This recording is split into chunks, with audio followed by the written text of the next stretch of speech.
চীন, জাপান ও মালয়েশিয়ার পর এবার ভারতেও হিউম্যান মেটানিউমোভাইরাস বা HMPV শনাক্ত হয়েছে। দক্ষিণ ভারতের কর্ণাটক রাজ্যের রাজধানী বেঙ্গালুরুতে 2 শিশুর শরীরে ওই ভাইরাসের সন্ধান পাওয়া গেছে বলে সন্দেহ করা হচ্ছে। চিন্তার বিষয় এটাই, 2 শিশুর পরিবারের কেউই বিদেশে যাননি।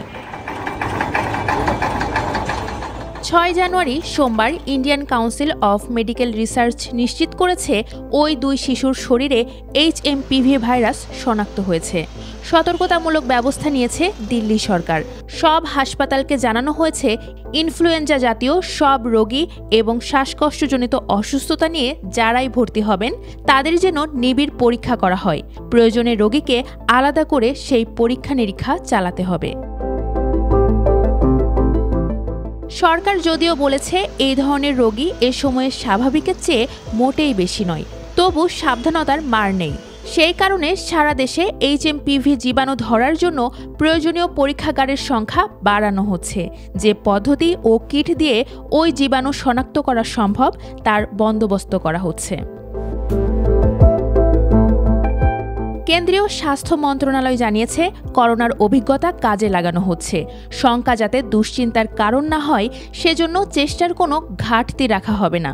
সেই সঙ্গে একথাও বলা হচ্ছে, অযথা ভয় পাওয়া বা আতঙ্ক ছড়ানো ঠিক নয়। এখন পর্যন্ত তেমন কোনো আশঙ্কা দেখা যায়নি। মালয়েশিয়াতেও বাড়ছে এই ভাইরাসের আক্রান্ত রোগীর সংখ্যা। প্রতিরোধকমূলক ব্যবস্থা হিসেবে জনসাধারণকে মাস্ক ব্যবহার ও বারবার সাবান দিয়ে হাত ধোয়ার পরামর্শ দিয়েছে দেশটির স্বাস্থ্য মন্ত্রণালয়। HMPVর প্রথম সন্ধান পাওয়া গিয়েছিল 2001 সালে নেদারল্যান্ডসে। করোনার মতো এবারও চীনে প্রথম এই ভাইরাস শনাক্ত হয়েছে। ভাইরাসটি করোনার মতোই ভয়াবহ আকার ধারণ করতে পারে বলে সতর্ক করেছেন স্বাস্থ্য বিশেষজ্ঞরা। HMPVর উপসর্গগুলো ফ্লু এবং অন্যান্য শ্বাসযন্ত্রের সংক্রমণের মতোই।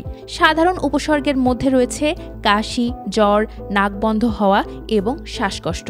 অনেক সময় সংক্রমণের তীব্রতা ব্রঙ্কাইটিস, নিউমোনিয়া, অ্যাজমা বা কানে ইনফেকশনের মতো সমস্যা সৃষ্টি করতে পারে। বিশেষজ্ঞদের অনেকের শঙ্কা 2025 সালে আবার করোনার মতো নতুন কোনো মহামারীর উদ্ভব হতে পারে। যদিও কোন রোগটি মহামারী আকার ধারণ করবে সে বিষয়ে স্পষ্ট কোনো বার্তা এখনই দেওয়া সম্ভব নয়। এমন আরও ভিডিও পেতে ভিজিট করুন prothomalo.com/video। সাথে ফলো করুন প্রথম আলোর ফেসবুক পেজ এবং সাবস্ক্রাইব করুন প্রথম আলোর ইউটিউব চ্যানেল। থাকুন ভালোর সাথে, আলোর পথে।